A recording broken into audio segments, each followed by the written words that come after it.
இந்த மாநாட்டை தலைமையேற்று நடத்தி கொண்டிருக்கும் என் குரு கணேரையாவின் பாதம் தொட்டு வணங்கி இந்த மாநாட்டை மாபெரும் மாநாட்டை முன்னிலைப்படுத்தி நடத்தி கொண்டிருக்கும் இசக்கிமுத்து ஐயா அவர்களையும் மேடையில் அமர்ந்திருக்கும் எனது ஜோதிட சொந்தங்களையும் இங்கே அலைக்கடல் என வந்திருக்கும் ஜோதிடர்களையும் ஜோதிட சொந்தங்களையும் அனைவரையும் வருக வருக என்று வரவேற்கிறேன். இப்ப நம்ம கிட்ட ஜாதகம் பார்க்கறதோ இல்ல நம்மளுக்கே எப்ப நம்மளுக்கு ஒரு சொந்த வீடு அமையும், சரி ஒரு வீடு அமைஞ்சிடுச்சு, அந்த வீடு இது மேற்கொண்டு நம்ம ஏதாவது வீடு வாங்குவோமா, இல்ல சொந்த வீடை கட்டிட்டு வாடகையில இருக்கிறவங்க நிறைய பேர் இருப்பாங்க, இல்ல சொந்த வீடு கட்டி வாடகை கொடுறவங்க நிறைய பேர் இருப்பாங்க. இந்த யோகம் எல்லாம் எப்ப நம்மளுக்கு எப்படி கிடைக்கும் அப்படிங்கறத பத்தி இப்ப பார்க்கலாம். மெயினா நம்ம கிட்ட முதல் கேள்வி ஐயா சொன்னார் இல்லையா, சொந்த வீடு நம்மளுக்கு எப்ப அமையுங்க அப்படிங்கிறது தான். சொந்த வீடு அப்படின்னு நம்ம சொல்லும் பொழுது 4ஆம் பாவத்துக்கு போயிடணும். அப்ப 4ஆம் பாவத்து அதிபதி எப்படி இருக்காரு அப்படின்னு பார்க்கணும். 4ஆம் இடத்து அதிபதி ஆட்சியோ உச்சமோ இல்ல மூல திரிகோணம் பெற்று இருந்தாருன்னா நம்ம முடிவுக்கு வந்துடலாம், அவருக்கு ஓரளவுக்கு சொந்த வீடு அமையும் அப்படிங்கிற முடிவுக்கு நம்ம வந்துடலாம். அடுத்தது 4ஆம் இடத்தை பார்க்கணும். அந்த 4ஆம் இடத்துல இருக்கிற கிரகம் என்ன கிரகம் உட்கார்ந்துருக்கு, அது 4ஆம் இடத்துக்கு அது எப்படி நம்ம பார்க்கணும்னா நட்பா இருக்கா, மெயினா நட்பு கிரகமா, அது நம்மளுக்கு பாத்தீங்கன்னா லக்ன சுபரா இருக்கா, இந்த மாதிரி விஷயத்தை எல்லாம் ரெண்டாவது நம்ம செக் பண்ணிடணும். அடுத்தது நம்ம பார்த்தோம்னா 4ஆம் பாவ அதிபதி சாரம் என்ன சாரம் வாங்கியிருக்காங்க, மெயினா சாரநாதனையும் நம்ம எடுத்துடணும். அந்த சாரநாதன் ஆட்சி மூலத்திரிகோணம் உச்சம் இந்த மாதிரி விஷயம் பெற்றிருந்தாங்கன்னா அவங்களுக்கு சொந்த வீடு கண்டிப்பா இருக்கு அப்படிங்கறது நம்ம எடுத்துக்கணும். சரி, சொந்த வீடு இருக்குங்கிறத இப்ப பார்த்துட்டோம். இல்லாத இருக்கிறதுக்கு என்ன மாதிரி ஆகுது அப்படின்னு பார்த்தோம்னா 4ஆம் அதிபதி 3, 6, 8, 12ஆம் இடத்துல மறையக்கூடாது, மறையாம இருக்கணும். 4ஆம் அதிபதி அல்லது 4ஆம் அதிபதி வாங்கின சாரநாதன் நீச்சம் பெறக்கூடாது. அந்த மாதிரி இருந்தாலும் அவங்களுக்கு சொந்த வீடு அமைகிறது ரொம்ப சிக்கல்ல இருக்கு அப்படின்னு நம்ம புரிஞ்சுக்கணும். சரி, 4ஆம் பாவதி 6, 8, 12லயே இருக்காரு. ஆனா இவரு பாவர்கள் தொடர்பு பெற்றுட்டாரு அப்படின்னா இவங்க வீடு அமைகிறது இவங்களுக்கு ரொம்ப சிரமமா இருக்கும், சொந்த வீடு அமைகிறது கஷ்டமா இருக்கும். அதே மாதிரி நிலம் வாங்கும் பொழுது நம்ம நிலமா வாங்குறோம் அப்படிங்கும் பொழுது நிலத்துக்கு காரணமான செவ்வாய் நல்ல நிலைமையில இருக்கணும். அப்படி இருந்தா நிலம் வாங்கலாம். செவ்வாய் கெட்டுடுச்சிங்க, எனக்கு செவ்வாய் என்னோட ஜாதகத்துல கெட்டுடுச்சு, அப்ப வீடு வாங்கலாமான்னா வாங்கலாம். ஆனா உங்க பேர்ல வாங்காம வேற யார் பேர்ல வாங்குறது மிகவும் நல்லது. சரி, 4ஆம் பாவ அதிபதி 6, 8, 12ல ஆட்சி மூலத்திரிகோணம் நட்பு வீட்டுல இந்த மாதிரி இருந்தா வீடு வாங்க முடியும். 6, 8, 12ல ஆட்சி உச்சம் இந்த மாதிரி இருக்காரு, அப்ப வீடு வாங்கலாம். ஆனா இவரு பேர்ல வாங்காம மனைவி பேர்லயோ இல்ல குழந்தைங்க பேர்லயோ வேற யாராவது பேர்ல ரிஜிஸ்ட்ரேஷன் பண்றது ரொம்ப நல்லது. 4ஆம் பாவ அதிபதி 6, 8, 12ல பாவத்துல நட்பு ராசியாக இருந்து சுபர்களால பார்க்கப்படுறாருன்னு வச்சுங்களேன், சொந்த வீட்டுல ஒரு குடியிருக்கும் யோகம் இருக்கும். ஆனா நீங்க கேட்டு பாருங்களேன், இந்த வீடு யார் பேர்ல இருக்கிறா அப்படின்னு கேட்டீங்கன்னா மனைவி பேர்லயோ இல்ல மக்கள் பேர்லயோ இல்ல வேற யார் பேர்லயோ ரிஜிஸ்டர் ஆயிருக்கும். அந்த மாதிரி இருந்தாலும் அந்த வீடு அவங்களுக்கு நினைக்கும். 4ஆம் பாவ அதிபதி அஸ்தங்க ஆயிட்டாரு இல்ல கண்டாந்த நட்சத்திரத்துல இருந்து படை பெற்று இருந்தாங்கன்னு வச்சுங்களேன், சொந்த வீடு கட்டுற வாய்ப்பு ரொம்ப ரொம்ப குறைவு அவங்களுக்கு. அதே மாதிரி 4ஆம் பாவ அதிபதி 6ஆம் பாவத்துக்கு போயிடுச்சுன்னு வச்சுங்களேன், எத்தனை வீடு வாங்கினாலும் அது கடனுக்கோசரம் போய் இந்த அடகு வைக்கிறது இந்த மாதிரி பேங்க் லோன்லயோ இல்ல ஏதோ ஒரு பைனான்ஸ்லயோ தான் இருக்கும். அதெல்லாம் ஏதோ ஒரு கேஸ் நடந்துட்டு இருக்கும், அந்த வீட்டு மேலேயோ இல்ல அந்த இடத்து மேலேயோ ஏதோ ஒரு கேஸ் நடந்துட்டே இருக்கும்.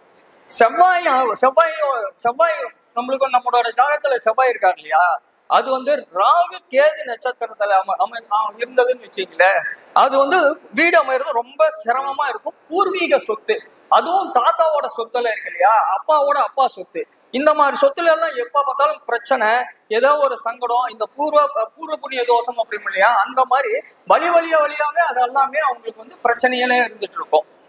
ஆனா இது ஏதோ ஒரு சுபர் பார்த்தாருன்னு வச்சுங்களேன், இது ஓரளவுக்கு சரியாயிடும். ஒரு ஜாதகத்துல செவ்வாய் சுக்கிரன் வலுத்துடுச்சுன்னு வச்சுங்களேன், அவங்களுக்கு வந்து வீடு கட்டுற யோகம். இதெல்லாமே டிப்ஸ் தான் உங்களுக்கு நான் சொல்லிட்டு வரதெல்லாம். நீங்க எடுத்த உடனே நீங்க வந்து செக் பண்ணிக்கலாம். அவங்க செவ்வாயும் சுக்கிரனும் வலுத்துடுச்சுன்னா அவங்களுக்கு வந்து வீடு வாங்கும் யோகம் உண்டு அப்படிங்கறது நம்ம வந்து பாத்துக்கலாம். அதே மாதிரி 4 கூடைவன் அஸ்தங்கம் ஆயிடுச்சுன்னு வச்சுங்களேன், வீடு அமையாது. அப்படியே ஒரு பேருல வீடு இருந்தால் வேற யார் பேருக்காது நம்ம இதுல நீங்க வந்து யாருக்காவது வந்து அஸ்தங்கம் ஆகி வீடு இருந்ததுன்னு அது ஏதோ ஒரு காலத்துல கண்டிப்பா அது வந்து ஏதோ ஒரு பிரச்சனையிலயோ இல்ல நம்ம விற்க வேண்டிய சூழ்நிலையோ வரும். அதனால அதை நம்ம வந்து மாத்துறதுக்கு வந்து வேற யார் பேர்லயோ, மனைவி பேர்லயோ இல்ல குழந்தைங்க வந்து மைனர் விட்டு தாண்டணும்னு அவங்க பேர்லயோ இல்ல வேற யாரு பேர்லயாவது ரிஜிஸ்டர் பண்ணிட்டு நாம வந்து அந்த வீட்டுல இருக்கலாம். நாம தான் ஓனரு, ஆனா நாம ஓனர் இல்லை. அந்த மாதிரி சட்டம் எழுதுதான், ஆனா அது அவங்களுக்கு அந்த மாதிரி இருந்தா நம்ம வந்து தப்பிச்சுக்கலாம். இதே மாதிரி 4ஆம் பாவக அதிபதியை வாங்கின சாரநாதன் வந்து பகை, நீச்சம், அஸ்தங்கம் 6, 8, 12 இருந்தா அவங்க ஒரு நாள்ல வந்து கட்டாயமாக வீட்டை விற்கிற சூழ்நிலை வந்து வந்துடும். அப்படி இருந்தா நான் முன்னையா சொன்ன மாதிரிதான் இது எல்லாமே வந்து நம்ம இந்த வீடு வந்து இதுதாங்க. நம்ம வந்து மழை வருது, நம்ம கொடை எடுத்து போகும்போது நம்ம தப்பிச்சுக்கிறோம் இல்லையா, அந்த மாதிரி நம்மளுக்கு ரொம்ப முக்கியமான பேர் யார் பேர்லயாவது மாத்தி வச்சுக்கிறது ரொம்ப நல்லது. இதுலயே நீங்க வந்து இதையும் பாத்துக்கணும். அண்ணன் தம்பி பேர்ல மாத்துறது, அப்பா பேர்ல மாத்துறது, இந்த மாதிரி மாத்தும் பொழுது அந்த செவ்வாயோ இளைய சகோதரன் எப்படி இருக்கு, மூத்த சகோதரனோட ஜாதகம் எப்படி இருக்கு, அவருக்கு வந்து நம்மளுக்கு வந்து பகை இல்லாம இருக்கா, அந்த மாதிரி எல்லாம் பார்த்து நம்ம ரிஜிஸ்டர் பண்றதும் இதுல வந்து ரொம்ப முக்கியம். 4ஆம் பாகமும் 10ஆம் பாகமும் வலுத்தா பெரிய பங்களா மாதிரியான வீடு நீங்க வந்து கட்டலாம். சரி, இப்ப வீடு கட்டுறது இதெல்லாமே நம்ம வந்து பார்த்துட்டோம். சரி, எங்கெங்க நம்ம வந்து வீடு வாங்கக்கூடாது அது ரொம்ப முக்கியம் இல்லையா? இப்ப வந்து இடம் வாங்குறோம், வீடு வாங்குறோம், எங்கெங்க நம்ம வந்து வாங்கக்கூடாது, மனை வாங்கக்கூடாத இடங்கள் அப்படிங்கிறது இப்ப பாத்துக்கலாம். சிவன் கோயில் இருக்கு இல்லையா, அதனோட கருவறைக்கு நேர் இருக்குது. சிவன் கோயிலுக்கு கருவறைக்கு நேர் எதிரில வந்து நம்ம வீடோ இடமோ இது எல்லாமே வாங்கக்கூடாது. அதே மாதிரி பின்புறத்துல, யாருக்கு பின்புறத்துல, முதுகு பகுதி அப்படின்னு சொல்லுவோம் இல்லையா, அதுக்கு நேராகவும் இருக்கக்கூடாது. அதே மாதிரி கோயில் காம்பவுண்ட் இருக்கு இல்லையா, அதனோட எட்ஜ் வரும் பாருங்க, அது வந்து நம்மளுக்கு நேரா குத்தல் வரக்கூடாது. கோயிலோட கார்னர் எட்ஜ் வந்து நம்மளோட வீட்டுக்கோ பிளாட்டுக்கோ நேரா வந்து வரக்கூடாது. அதே மாதிரி 100 அடி கோயிலுக்கும் நம்ம இடம் வாங்குறதோ இல்ல வீடு வாங்குறதோ இதுக்கு வந்து 100 அடியாவது டிஸ்டன்ஸ் இருக்கணும். பக்கத்திலேயே இருக்கக்கூடாது, 100 அடி டிஸ்டன்ஸ்ல தான் நம்ம வந்து இடம் வாங்கணும். அதே மாதிரி மசூதி, கிறிஸ்டின் சர்ச்சு, இந்த மாதிரி இடம் இருக்கு இல்லையா, அதுக்கு பக்கத்துலயும் நம்ம வந்து இடமோ வீடோ வந்து வாங்கக்கூடாது. அதே மாதிரி சாமியார் மடம் அப்படின்னு சொல்லுவோம் இல்லையா, அந்த மாதிரி இடத்துலயும் வீடு வந்து வாங்கக்கூடாது. ஏன்னா நம்ம என்னன்னா கோயில் பக்கத்துல இருக்கு, வைப்ரேஷன் நல்லா இருக்கும், மசூதி இந்த இது ஒழிச்சுக்கிட்டே இருக்கும், இப்படி எல்லாம் சொல்லி வாங்குறது.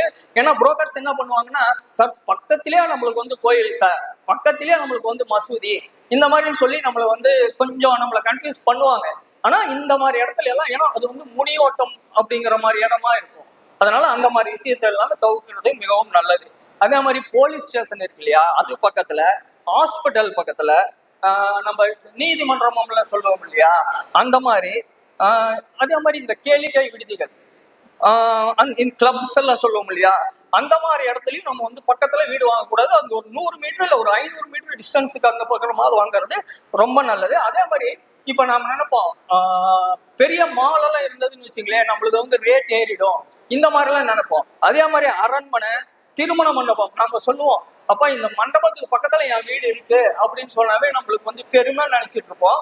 ஆனா அந்த மாதிரி இடத்துலயும் நம்ம வந்து வீடு வாங்கக்கூடாது. சினிமா தியேட்டரு, காலேஜ், இந்த மாதிரி இடத்துலயும் வீடு வந்து வாங்கக்கூடாது. அதே மாதிரி நம்ம ஒரு இடம் வாங்கி போடுறோம், பக்கத்துல வந்து ரொம்ப முள் புதர்கள் இல்ல முள் மரங்கள் நிறைந்த இடமா இருந்தாலும், இல்ல அதே மாதிரி மயான பூமி சொல்லுவோம் இல்லையா, அந்த மாதிரி இடத்து பக்கத்துலயும் நம்ம வந்து வீடோ இடமோ வாங்கக்கூடாது. அதே மாதிரி நிறைய தெரு வந்து சந்திக்கும். இப்ப 4 தெரு 5 தெரு ஒரு மாதிரி கசகசன்ட்டு அந்த மாதிரி தெருவெல்லாம் சந்திக்க எடுக்குது இல்லையா, அதே மாதிரி தெரு குத்து அப்படின்னு சொல்லுவோம், வீதி குத்து, தெரு குத்து, இந்த மாதிரி எல்லாமே சொல்லுவோம். நேருக்கு நேர் குத்துறது தான் இது, சைட்ல குத்துனா தெருக்குத்து இல்லாம, நீங்க கத்தி எடுத்து நேரா குத்துனாலும் சரி, சைட்ல குத்துனாலும் சரி, குத்து தான். அதனால அந்த மாதிரி இடத்துல எல்லாம் நம்ம வந்து வீடு வாங்கக்கூடாது. நேருக்கு நேரா பார்த்தாதான் குத்துமாங்க. சைட்ல அந்த ரோடு வரும்போது குத்து இல்லாமாங்க. ஆனா அதுவும் தெருக்குத்து கணக்கு தான். ஆனா அந்த இடத்துலயும் நம்ம வந்து வீடு வாங்குறது அவாய்ட் பண்ணிக்கணும்.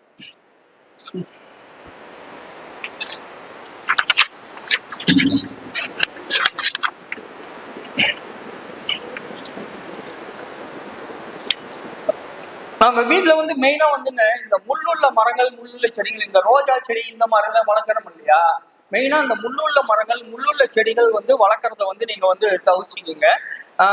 அதே மாதிரி கிழக்கு வடக்கு எந்த மாதிரி விதமான மரங்கள் கொஞ்சம் உயரமா வருது இல்லையா? நம்ம நிக்கிறோம்னா நம்மளுக்கு மேல வரக்கூடிய மரங்கள் வந்து நம்ம வளர்க்க கூடாது. மேற்கு பகுதியும் தெற்கு பகுதியும் நம்ம வந்து மரங்களோ இந்த மாதிரி விஷயமோ வந்து வளர்க்கலாம்.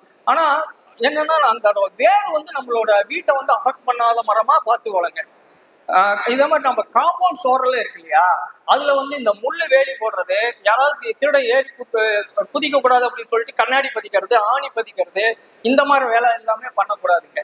அதெல்லாமே நம்ம வந்து பாத்துக்கணும். அதே மாதிரி கேட் எல்லாம் வீட்டுல முன்னாடி கேட் இருக்கு இல்லையா? அதுல வந்து வேல் மாதிரியோ இல்ல கம்பி மாதிரியோ சூலாயுதம் மாதிரியோ இந்த மாதிரி விஷயம் வந்து எதுவுமே நம்ம வந்து பண்ணக்கூடாது.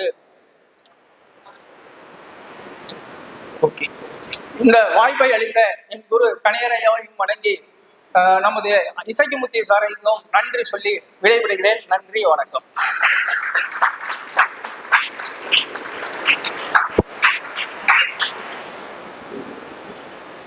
நமது ஸ்ரீ அகஸ்தியர் சார்பாக திரு மரியாதை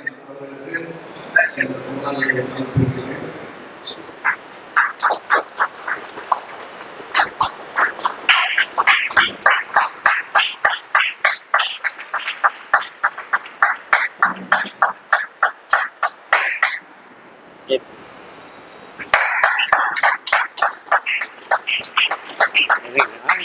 பிச்சப்பட அப்படி